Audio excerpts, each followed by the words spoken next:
Hello મિત્રો, કેમ છો બધા? આપણે અહીંયા એક જીપીએસસી દ્વારા અગત્યની જાહેરાત કરવામાં આવી છે તેમના વિશે ચર્ચા કરીશું. અને આ જે જાહેરાત છે એ ઇન્ટરવ્યુ લઈ જીપીએસસીના જે ક્લાસ 1-2 ના જે ઇન્ટરવ્યુ હોય છે તેમને લઈને ખૂબ જ અગત્યની જાહેરાત છે. જે જીપીએસસી દ્વારા ઇન્ટરવ્યુ કન્ડક્ટ કરવામાં આવે છે તેમાં મોડિફિકેશન કરવામાં આવ્યું છે અને ઇન્ટરવ્યુની પેટર્ન થોડી બદલવામાં આવી છે. તો આપણે અત્યાર સુધી જોયું જ હતું કે જીપીએસસી એ છે જે સમય બચાવવા અને વિદ્યાર્થીઓની સરળતા માટે ઘણી એક્ઝામોને કમ્પાઇલ કરીને એમને એક કોમન ટેસ્ટમાં કન્વર્ટ કરી હતી. તો હવે અહીંયા જીપીએસસી એવું જ સેમ કામ ઇન્ટરવ્યુ માટે પણ કર્યું છે. તો આપણે આ જે જાહેરાત છે તેમને વાંચીએ તો આયોગ દ્વારા પ્રસિદ્ધ થયેલ જાહેરાતો અન્વયે ભરતી પ્રક્રિયા ઝડપથી પૂર્ણ થાય. બરોબર છે. અત્યાર સુધી જીપીએસસીમાં પ્રોબ્લેમ થતો હતો કે ઇન્ટરવ્યુ ઓવરલેપ થતા હતા. કોઈ સ્ટુડન્ટનું એક ઇન્ટરવ્યુ અપાઈ ગયું હોય પણ હજી એમનું રિઝલ્ટ ન આવ્યું હોય અને તે બીજી ઇન્ટરવ્યુ આપવાની એમને જરૂર પડતી હતી.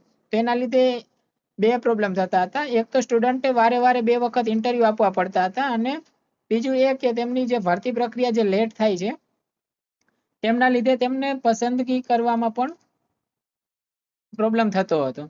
તો ઝડપીથી પૂર્ણ થાય પ્રક્રિયા. એ ઉપરાંત ઉમેદવારોને વારંવાર પરીક્ષા આપવા માટે સમય અને નાણાં ન ખર્ચવા પડે અને અગવડ વેઠવી ના પડે તેવા શુભ આશય સાથે આયોગ દ્વારા જે કોમન પેપર લેવાનું હતું તેવી જ રીતના આમાં પણ હવે કોમન ઇન્ટરવ્યુ લેવાની વાત છે.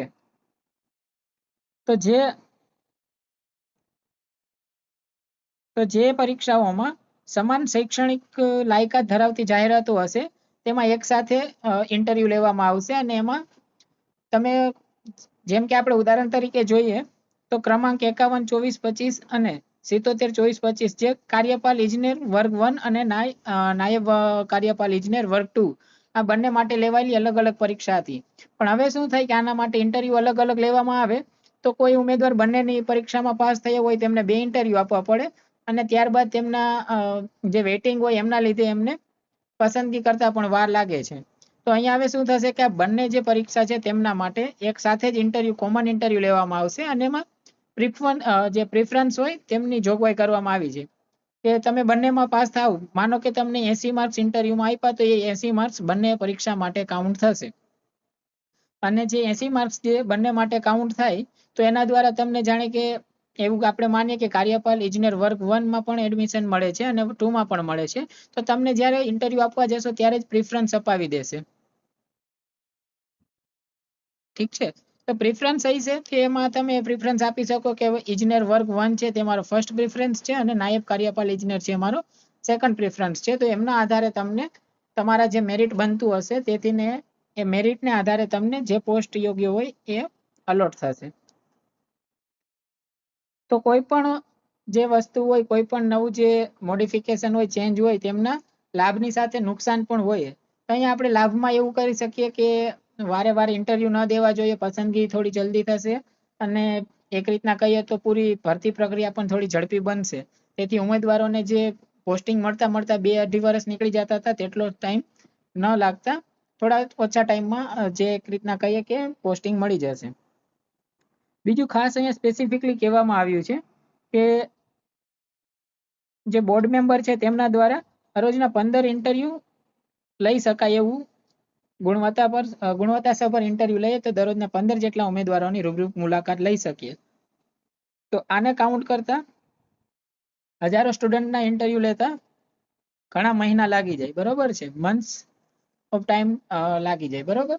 તો એ હવે ઝડપી બનશે અને થોડું જલ્દી કાર્ય થશે. તો હવે આજે પૂરી નવી જે કંઈક ના કંઈક મોડિફિકેશન થયેલું છે તો તે હવે માઇન્ડમાં લેવાનું રહેશે ઉમેદવારોને. આ સિવાય આપણે કહીએ તો ઉક્ત પૈકી જાહેરાત 51 અને ભાગ લેનાર ઉમેદવાર તે જાહેરાતને દર્શાવ્યા મુજબના 3 સંવર્ગ માટે પસંદગી ફોર્મ ભરવાનું રહેશે. જે આપણે વાત કરી પ્રિફરન્સ, પસંદગી ફોર્મ ભરવું પડશે. પછી એમના આધારે પ્રિફરન્સ વાઇઝ મળી જશે. જેવી રીતના ક્લાસ 1-2 નું જે છે જનરલ જીપીએસસી માટે જ્યારે ઇન્ટરવ્યુ હોય ત્યારે પ્રિફરન્સ અપાવવામાં આવે છે કે તમારે એસપી છે કે ડીવાય કલેક્ટર છે કે પછી એસટીઓ છે કે કોઈ બી, બરોબર છે, કે એસઓ છે, તેમનું પ્રિફરન્સ જે રીતના ભરીએ છીએ સેમ તેવી જ રીતના અહીંયા જે પરીક્ષાઓનું શૈક્ષણિક લાયકાત સરખી હશે ને જે સમાન ટાઈપની હશે તેમના માટે એ રીતના પ્રેફરન્સ ભણીને કોમન ઇન્ટરવ્યુ લેવામાં આવશે. જેમ કે મેડિકલ ઓફિસરની છે તો મેડિકલ ઓફિસરની સાથે સાથે સેમ લાયકાત ધરાવતી બીજી જે એક્ઝામ હોય છે જેમ કે નર્સિંગ સુપ્રિન્ટેન્ડન્ટ કે વોટેવર આપણે કહી શકીએ એક્ઝામ્પલ તરીકે, તો એ લોકોના જે કોમન સ્ટુડન્ટ હશે તેમને એક જ ઇન્ટરવ્યુ દેવાનું આવશે અને એમના જ માર્ક કાઉન્ટ થશે. આ સિવાય આયોગે અહીંયા લખ્યું છે કે રૂબરૂ મુલાકાત પૂર્ણ થતા બંને ભરતીના પ્રોવિઝનલ મેરિટ લિસ્ટ બનાવી પસંદગી પામતા ઉમેદવારોને ક્યાં સંવર્ગની પસંદગી પામી રહ્યા છે તેની વિગતો સાથેનું પ્રોવિઝનલ મેરિટ લિસ્ટ બનાવી ઉમેદવારોને ઓપ્ટ આઉટનો વિકલ્પ આપવામાં આવશે. તો જે પેલા ઓપ્ટ આઉટ આમ બી ઓછું થતું હતું તે વિકલ્પ અહીંયા પણ હજી કન્ટિન્યુ રાખ્યો છે કે કોઈ સ્ટુડન્ટ બંનેમાં પાસ થઈ ગયો હોય, જેમ આપણે વાત કરી કે ક્લાસ 1 ઇજનેર અને બીજી પોસ્ટમાં ક્લાસ 2 માં, તો એ ઓપ્ટ આઉટ કરી શકે છે પોતાના ક્લાસ 2 માંથી અને એ વેકન્સી એમની બહાર એ વેકન્સી એમને ખાલી રહેશે. અને જે એમના માટે જે વેઇટિંગ લિસ્ટ હશે તેમાંથી ને સ્ટુડન્ટને બોલાવવામાં આવશે. તો ઓપ્ટ આઉટનો સમયગાળો પૂર્ણ થયા બાદ બંને ભરતીનું આખરી પરિણામ પ્રસિદ્ધ કરવામાં આવશે. એટલે કે વેઇટિંગ લિસ્ટમાં કોઈનું નામ હોય તો એ લોકોને બી ચાન્સ મળી જાય એક સાથે. આ રીતની પૂરી એક રીતના પ્રોસેસ નવી જે રીતના મોડિફિકેશન કરવામાં આવ્યું છે, તો આમને બધા સ્ટુડન્ટોએ ખાસ ધ્યાનમાં લેવું અને આપણી સાથે જોડાવું આવા જ બીજા વિડીયો માટે અને ઇન્ટરવ્યુ અને મેન્સની ગાઈડન્સ માટે. ટેક કેર, ગુડ બાય, મળીએ છીએ આગલા વિડીયો.